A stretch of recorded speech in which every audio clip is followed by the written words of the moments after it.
Welcome to Burnout Solutions, a podcast designed to help high achievers and healthcare professionals understand stress and how it can lead to burnout. Together, we'll explore how your brain and nervous system naturally work and why they sometimes hold you back, and how to overcome those challenges to fully enjoy the success you've worked so hard to create. I am your host, Mona Tippett, registered nurse, burnout coach, and resiliency educator.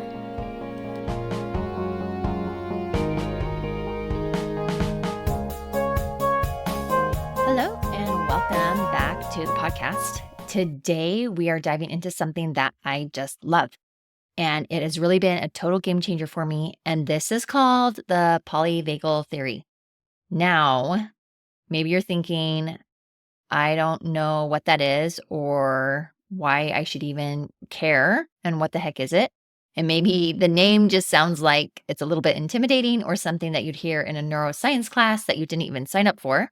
But just stick with me, because what it actually explains so much is about the human behavior, emotions, and relationships in a way that's not just informative and totally exciting for science geeks like me, but it's also empowering for myself and all of my clients. So if you've ever asked yourself, why did I just snap at my kid when I wasn't really even that mad and what they did wasn't really that big of a deal? Or why do I feel frozen and exhausted even though I'm not physically sick? You're going to want to hear this episode.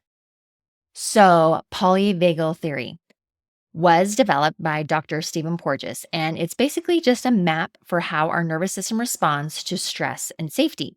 And let me tell you, when I learned about this theory, I felt like I finally had the owner's manual for myself and for the people that I loved. It explained so many things, and every single day I see polyvagal theory working.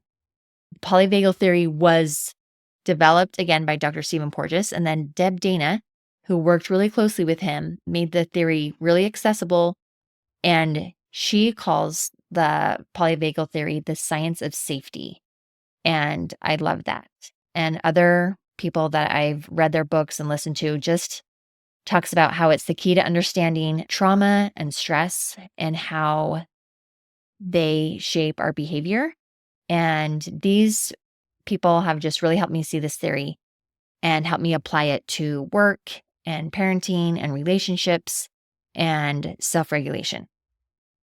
And here's the best part. Even though it might sound complicated or scary, it's actually not. And once you learn the basics of polyvagal theory, I hope you will be like me, and it's like putting on glasses for the first time and finally being able to see clearly why you and others behave the way that you do. So I have a metaphor that I want to share to introduce polyvagal theory. Before we get into the details, I want you to understand that the nervous system responses are not good or bad. All nervous system states are important and they all serve a purpose. And every single one of them exists to keep you alive. Your brain and your nervous system's job, you'll hear me say it a million times, is to keep you alive. That is our first priority. We all need the ability to fight, flee, or freeze, or shut down. The problem isn't that we go into these states. It's when we get stuck in one of them and can't find our way back to emotional regulation or safety. And by the way, regulation doesn't mean you're calm and happy all the time. It just means you have flexibility to move between states and return to balance.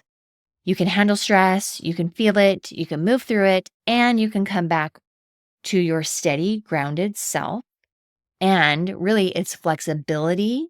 The flexibility is what we're aiming for. We want to be able to leave states and come back. Also, we want to be able to identify what state we are in, and I think that awareness helps us learn to understand our behavior. We'll talk more about something called the window of tolerance in upcoming episodes, but this is a space where your nervous system can function optimally. But for now, we're just going to know that being regulated isn't about perfection. It's about fluidity and being flexible. The other thing that I want to talk about before I introduce a metaphor is the vagus nerve. And maybe I'll do a single episode on the vagus nerve, But the vagus nerve is your social connection highway, and it really is what's running the show. It's one of the biggest players in the polyvagal theory, and it's the longest nerve in your body. It's the 10th cranial nerve, and it's like the information superhighway. It travels between your brain and your body. It sends signals about how safe or unsafe things are, and it plays a huge role in your social engagement system, in your relationships, in the way that you understand other people, and in the cues that you give other people to help understand you. It's important to know when the vagus nerve senses safety, it allows you to engage with other people. So, for example, your facial expressions soften, your voice gets warmer, you make eye contact, you feel like yourself. This is why understanding the vagus nerve is so important. It helps us see that feeling safe isn't just emotional, it really is biological, which is why I love this. It information and gives me the tools of why we do the things we do. So just know that our vagus nerve is really what polyvagal theory is about. Okay, so let's jump into the metaphor. I have used this to help my clients understand human behavior and the polyvagal theory. So, what I like to say is there is a house, and your nervous system is like a house. And inside the house, you feel safe. So, inside, it's cozy, it's warm, the lighting is just right, you're grounded, emotionally balanced, and your thinking brain or your prefrontal cortex is online. It's working really well. This state, the state inside the house, is called ventral vagal, and it's part of the parasympathetic nervous system. When you're in this state, you're able to connect with other people. You communicate, you can play, you can learn, you can rest. You can even repair relationships in this state. And this is optimally where you want to live most of the time. However, it's impossible to stay in the house all of the time because life happens. We have stress, we have conflict, we have fear. And so what happens is our body moves us outside into the yard. It's almost as if we hear something outside that grabs our attention and we think, oh my goodness, what's going on? I hear something, I hear a noise, I hear something I need to investigate. And so I leave my house and go into the yard. And once we're outside in the yard, one of two things happen. And this is when our sympathetic nervous system takes over. And it can take over in two ways. And this is fight or flight state. And your body is mobilized to act. And this is as if you are a soldier. And one soldier way is fighting. So you go into fight mode, you're activated, you're aggressive, you're controlling. This is when you're snapping at your kids, you're getting super frustrated over something small, or you're needing to control every single detail in your life to feel safe. These are the micromanagers. These are the controllers. These are the people who want to control other people around them and control their environment so that they feel better. This state I relate with very well because I spent most of my life living in this state. And this is why I love this, is because it brought so much clarity to myself and my actions. So this soldier is actually looking for the danger and going towards it and trying to fight it. The second soldier is going into flight. So the energy is also speeding up, but this soldier wants to leave once they see the danger. And when your energy speeds up, these people are avoiding, they're overworking, they're distracting themselves, they're trying to stay busy. You're doing 1,000 things, but none of them really are helping you feel better. They're not really helping you get over the stress. They're just doing lots of things to look busy. And you really are just out of the situation. Both of these soldiers are protective, and it's because your body believes that there is danger, and so it's responding appropriately. Okay, the third way that your body wants to protect itself is when the soldier goes into hiding. And I like to describe this as the soldier sees the danger and wants to hide in the bushes from the danger. And this state is called dorsal vagal shutdown. And it's when your body believes that the threat is too much, too big, or there's no way to escape. And this is as if you, again, disappeared into the bushes and you go numb. You check out. You feel like, I don't care anymore. I don't care that I don't care anymore. And you're just going through the motions. You're exhausted, even after sleeping for 10 hours. And it's where you want to appear invisible. Some people call this hibernation. Some people call this just avoiding. People pleasing is actually a form of dorsal vagal shutdown.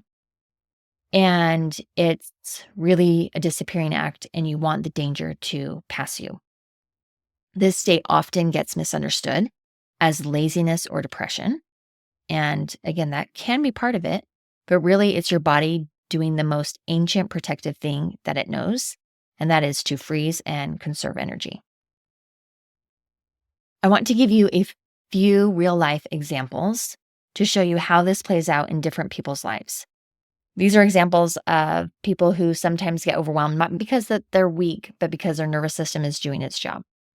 Now, I like to help people who are in the caregiving profession or just caregivers in general. So I work with healthcare workers, doctors, nurses, teachers, parents, and I've taken these examples from people that I've helped and I've changed the names and everything. But let's go through a few scenarios. So the first is a doctor in fight or flight. Dr. Smith is a family physician. She's passionate about helping her patients, but lately she's been feeling snappy and irritable at work. She notices she gets short with staff when things fall behind schedule. She's staying late every night to finish charting, yet she feels like she's never caught up. Her heart races when her phone buzzes with another message. So here is an example of someone in sympathetic fight or flight state. Her body is pumping out stress hormones to help her fix the problem, but it's actually not a threat that she can fight or run from. It's just chronic stress. And this is her body responding in a way that thinks that it's saving her from danger. Okay. Another example is a nurse in shutdown. Again, I've changed these names. Maria is an ICU nurse. She used to love her job, but after years of high stress shifts and emotional exhaustion, she finds herself numb.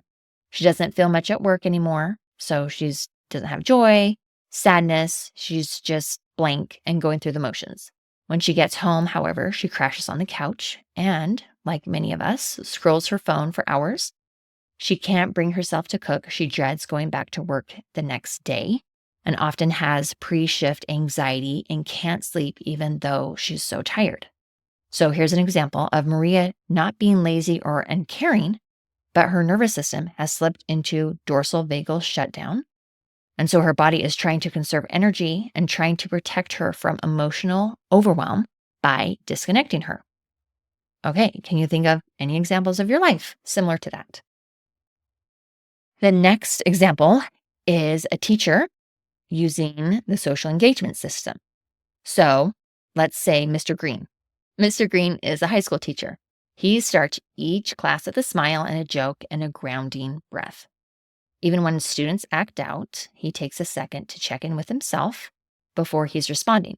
He's learned to notice that when his heart rate spikes, he uses calming tools like stepping back, softening his tone, relaxing his shoulders, and making eye contact. So Mr. Green is in a ventral vagal state in action. He's regulated. He's present. He's able to co-regulate with his classroom. And he's not doing it because he's magical. It's because he's practiced tuning into his nervous system. He knows his window of tolerance, and he knows what he needs to do to help him stay connected.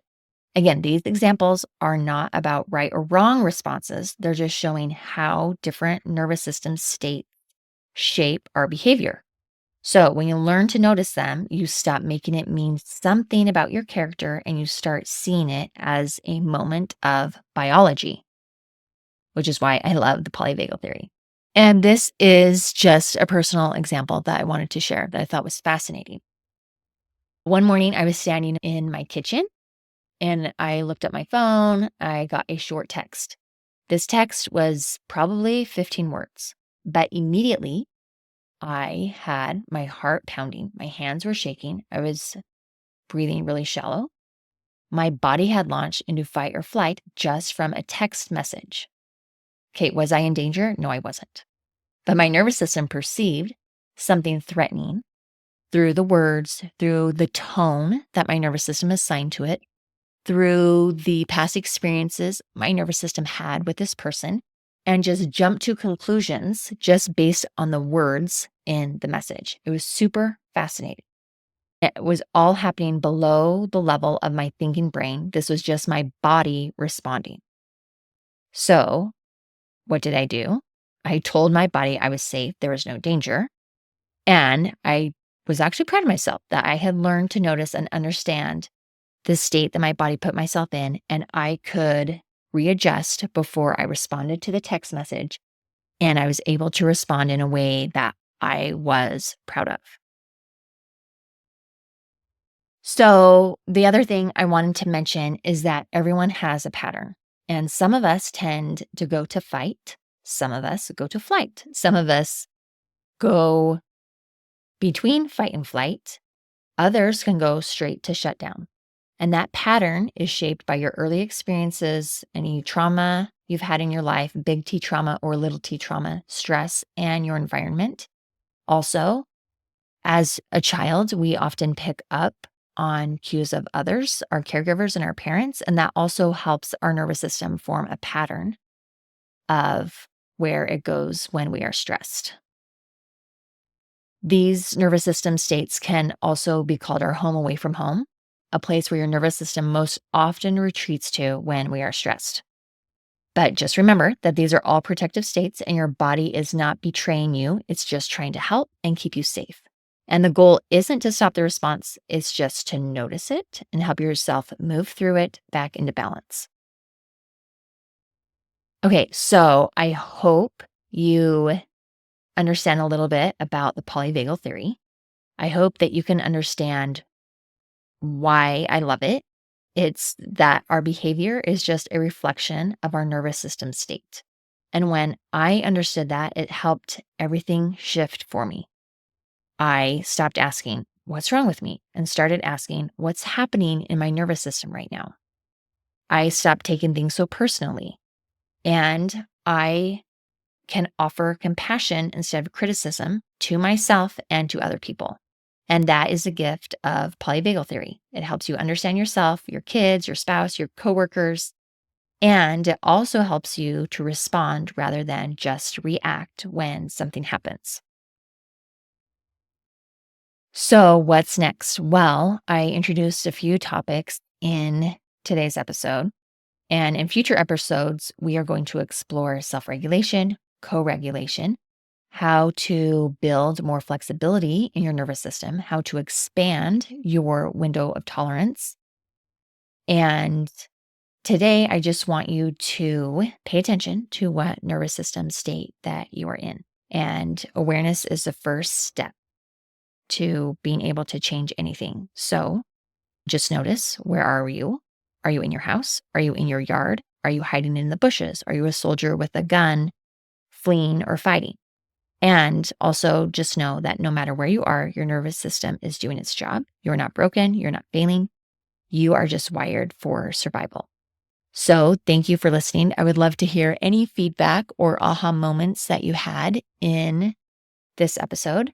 And I appreciate you listening. Please share or rate and review the podcast for me, and I would appreciate that. Thanks. Thanks for tuning in to Burnout Solutions. If you found today's episode helpful, don't forget to subscribe so you don't miss the next one. And when you're ready to stop working harder and start working differently, head on over to my website at www.monatippets.com. That's TIPPETS. and grab my free resources on rewiring your brain and nervous system for less stress and more ease. Hope to connect with you soon. Take care.